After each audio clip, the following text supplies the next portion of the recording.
Hi friends, அஸ்ஸலாமு அலைக்கும். Welcome back to Rahima channel. என்னடா வீடியோ ஸ்டார்டிங்லேயே ஸ்டீம் வீட் ஃப்ளோர் காட்டுறேன்னு சொல்லி யோசிச்சிப்பீங்க. இது மைதா மாவு தான். மைதா மாவு ஸ்டீம் பண்ணின மைதா மாவு ஸ்டீம் பண்ணி இடித்து திரும்ப பவுடர் பண்ணி எடுப்பாங்க. அந்த மைதா மாவு தான். அரோமா பிராண்ட் எடுத்துக்கிறேன். மைதா மாவு வச்சு ஸ்டீம் பண்ணின மைதா மாவு வச்சு என்ன பண்ண போகிறீங்கன்னு கேட்டிங்கன்னா, புட்டு தான் சுட போகிறேன்.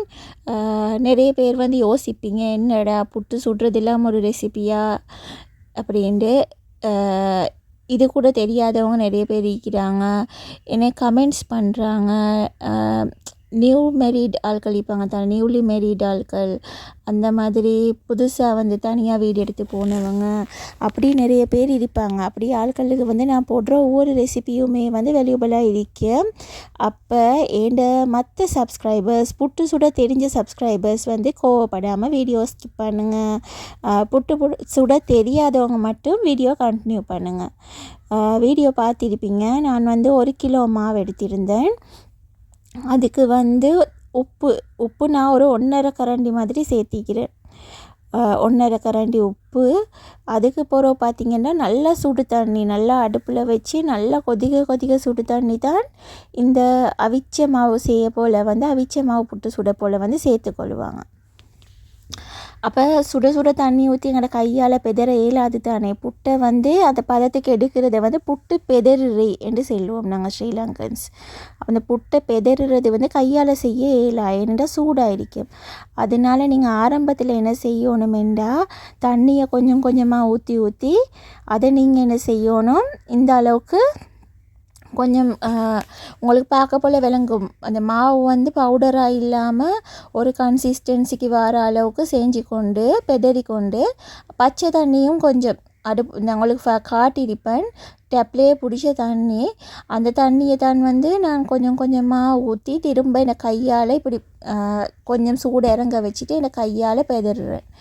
மாவு எப்படி இருக்கணுமென்று சொன்ன பதம் எங்களோட கையால் பிடிக்க போல் அது ஒரு ஷேப்புக்கு, எங்களோட கையில் ஷேப்புக்கு வரணும். ஆனால் அது உதிர்த்து விட போல் திரும்ப அது பவுடராகவே விழுந்துடணும். அதுதான் சரியான பதம். நான் இன்றைக்கி ப்ரெஷர் குக்கரில் தான் புட்டு சுட போகிறேன். தெரியாதவங்களுக்கு சொல்கிறேன். ப்ரெஷர் குக்கரில் சுடுற புட்டு அந்த இன்ஸ்ட்ருமெண்ட் எல்லாம் கடைகளில் விற்க இருக்குது. அப்போ நாங்கள் அதுக்கு ப்ரெஷர் குக்கரில் கொஞ்சமாக தண்ணி சேர்ச்சிட்டு ஒரு ஹாஃப் அளவுக்கு தண்ணி வச்சுட்டு விசில் போடக்கூடாது. இப்போ உங்களுக்கு பார்க்க போல் விளங்குதா கேமராலேன்னு சரி தெரியா, ஸ்டீம் நல்லா வருது. அப்போ எங்கள்கிட்ட இந்த பம்பு மாதிரி இதுவும் இருக்குது. அப்படி இல்லாமல் இந்த பவுல் ஷேப்பில் வரக்கூடிய புட்டு மேக்கரும் இருக்குது. 2லேயும் தான் செய்ய போகிறேன்.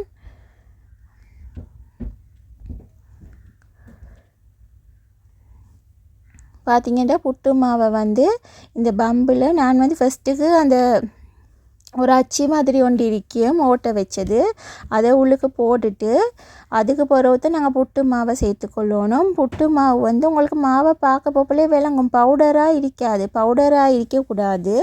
நாங்கள் தண்ணி சேர்த்து பெதற அது கொஞ்சம் ஈரப்பதமாக இருக்கும். இப்போ நல்ல ஸ்டீம் ப்ரெஷர் குக்கரில் தான் நாங்கள் எங்களோட புட்டை வச்சுக்கொள்கிறோம். புட்டு ஈஸியாகவே குக் ஆகிடும். 2 to 3 minutes மாதிரி தான் ஆகும். ஸ்டீம் இதால் கொஞ்சம் நேரம் வெளியே வரப்போல் எங்களுக்கு விளங்கிடும் புட்டு வெந்திக்குமென்று சொல்லி. அதோடு நான் மற்ற பவுல் ஷேப்லேயும் புட்டு மேக்கரில் உங்கள்கிட்ட புட்டு மாவை போட்டு காட்டுறேன்.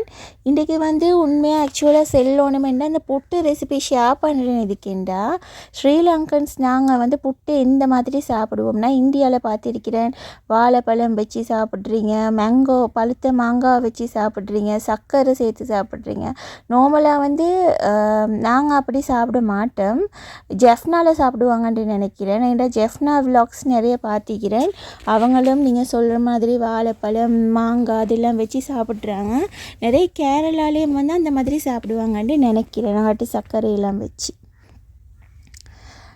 அப்போ நாங்கள் நார்மலாக வீட்டில் இருக்கிற கிரேவி மிச்சமே புட்டோட போகிறதுன்னா இந்த குடல் பாபத் ஆனம் அதுதான். அப்படி இல்லாட்டி இறைச்சி ஆனமும் சூப்பராக இருக்கும். அது ரெண்டுமே இல்லாட்டி இப்படி ஒரு பச்சை சம்பல் செய்வோம். புளி சம்பல் என்று சொல்லுவாங்க, பச்சை சம்பல் என்று சொல்லுவாங்க. அதுதான் செய்ய போகிறேன். அதுக்கு தான் இந்த வெங்காயம் தக்காளி எல்லாம் எடுத்துக்கிறேன். அப்போ நான் ஒரு சைடில் வந்து அதையும் வச்சுட்டு இங்கே புட்டையும் வந்து மாற்றி மாற்றி இந்த மாதிரி 2 ஷேப்லேயே ஒன்றுமெண்டு இல்லை. உங்கள்கிட்ட ஏதாவது ஒரே ஷேப்பில் 2 இருந்தாலும் 2 இருந்தால் வீட்டில் ஈஸி புட்டு மேக்கர் வந்து. ஏனெண்டா ஒன்றை நாங்கள் இறக்க போல் ஒன்றை ரெடி பண்ணி வச்சு செய்கிறதுக்கு ஈஸியாக இருக்கும். என்ன பழைய வீடியோஸ் பார்த்தவங்களுக்கு தெரியும். நான் வந்து இந்த புட்டெல்லாம் செஞ்சு வந்து முந்தி பிரேக்ஃபாஸ்ட்டுக்கு வந்து வீட்டுக்கிட்ட இருக்கிற கடைகளுக்கெல்லாம் போட்டுக்கொண்டு இருந்தேன். அதோட வந்து ஸ்ரீலங்காட நிலவரம் தெரியும் உங்களுக்கு. மாவெல்லாம் வந்து விலை கூடிட்டு, அப்போ நான் ஃபஸ்ட்டுக்கு கொடுத்த ப்ரைஸுக்கே எனக்கு கொடுக்க இயலாமல் போய்த்துட்டு, அதோட வந்து கொஞ்சம் ப்ரைஸை வந்து இன்க்ரீஸ் பண்ண போல் அந்த ஷாப் ஓனர்ஸ் வந்து விருப்பப்படலை. அதோட நான் வந்து அதை விட்டுட்டேன்னு செய்கிறத.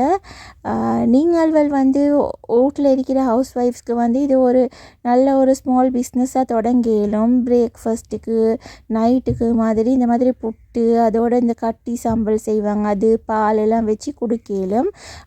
எந்த பிஸ்னஸ் செய்கிறதா இருந்தாலும் பிஸ்னஸ் பிடிக்கிறதுக்காக ஆரம்பத்தில் நீங்கள் நஷ்டப்பட்டு கொண்டு ப்ரைஸ் நிர்ணயிக்க வேணும். எந்த பிஸ்னஸ் ஸ்மாலாக நீங்கள் சின்னதாக செய்கிறதா இருந்தாலும் உங்களோட உழைப்புக்கு வந்து உழைப்புக்கு தேவையான ஊழியத்தை வந்து நீங்களே தான் பெற்றுக்கொள்ளணும். அது நான் வந்து உங்களுக்கு இங்கே செல்லணும்னு நினச்சேன். நான் அந்த பிஸ்னஸை விட்றதுக்கு காரணமும் அதுதான்.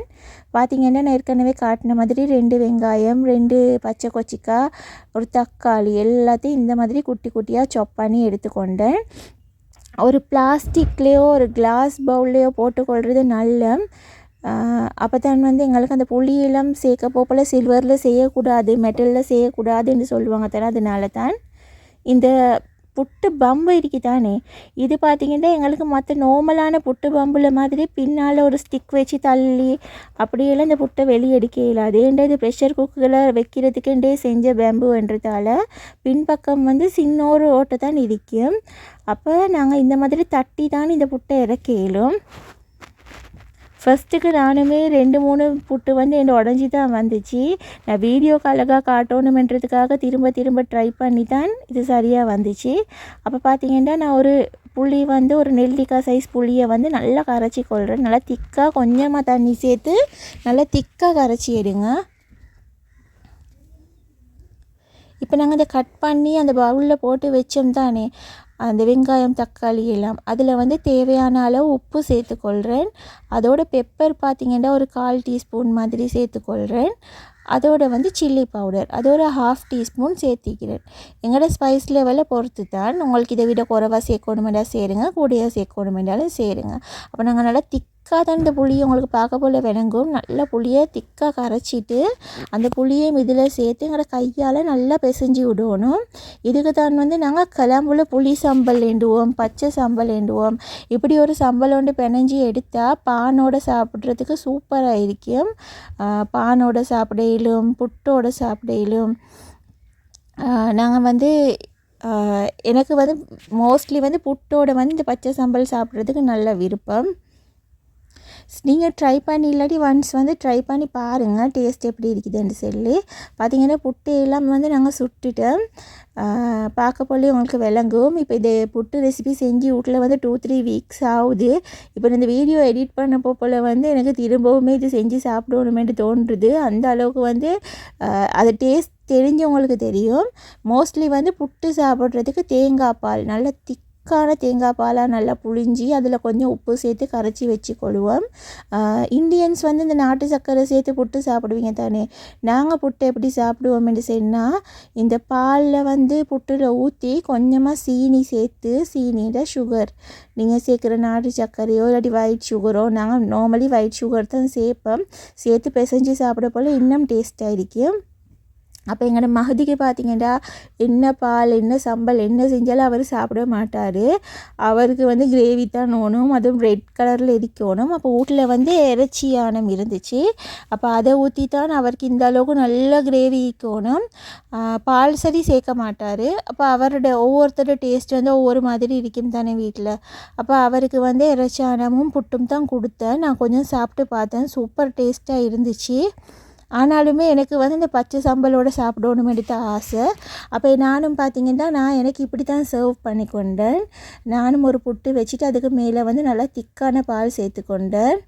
புட்டு கட்டாயம் வந்து இந்த தேங்காய் பால் சாப்பிடாதவங்க வந்து தேங்காய் பால் திக்காக எடுத்து சாப்பிட்டு பாருங்கள். கொஞ்சம் உப்பு சேர்த்துக்கோங்க தேங்காய் பாலில். அதோடு வந்து இந்த பச்சை சாம்பலையும் வச்சுக்கொள்கிறேன். பச்சை சாம்பலுக்கு நீங்கள் விருப்பம் வேண்டாம் மாசியும் சேர்த்துக்கோங்க. மாசி சேர்த்தா இன்னும் சூப்பர் டேஸ்ட் ஆகிக்கும். இந்த வெங்காயம் எல்லாம் வந்து இந்த பிளெண்டரில் அரைச்சி இந்த கட்டி சாம்பல் மாதிரி செய்வாங்க. ஆனால் இந்த நீங்கள் வெங்காயம் குட்டி குட்டியாக சாப் பண்ணி இப்படி நான் காட்டுற மாதிரி பிசைஞ்சு சாப்பிட்டு பாருங்கள். வேறு லெவல் டேஸ்ட்டாக இருக்கும். அந்த வெங்காயம், பச்சை கொச்சிக்காய், தக்காளி எல்லாம் வந்து வாயில் கடிபடணும். அந்த பாலையை ஊற்றி அந்த வெங்காயம் எல்லாம் நார்மலாக அந்த பச்சை வெங்காயம் சாப்பிட பிடிக்கிறவங்க இருப்பாங்க தானே. இந்த கொத்து ரொட்டியிலெல்லாம் பச்சை வெங்காயம் மேலால் போட்டு இந்த பன்னில் எல்லாம் பச்சை வெங்காயம் வச்சு சாப்பிட விருப்பமானவங்க இருப்பீங்க தானே. ஏண்ட கேட்டகரி ஆட்கள் அவங்களுக்கு வந்து இந்த சம்பல் சூப்பராக பிடிக்கும். எனக்கும் வந்து இதோட அந்த கடிச்சு அந்த வெங்காயத்தை சாப்பிட போல் டேஸ்ட்டாக இருக்கும். அப்போ நான் சொல்கிறதுக்காக வந்து ஒரு தடவை இப்படி ட்ரை பண்ணி பாருங்கள். ட்ரை பண்ணி பார்த்துட்டு டேஸ்ட் எப்படி இருந்துச்சுன்னு கமெண்ட் பண்ணுங்கள். இதே மாதிரி ஒரு நல்ல ரெசிபியோடு நெக்ஸ்ட் சந்திக்கிறேன். அது வரைக்கும் பாய்.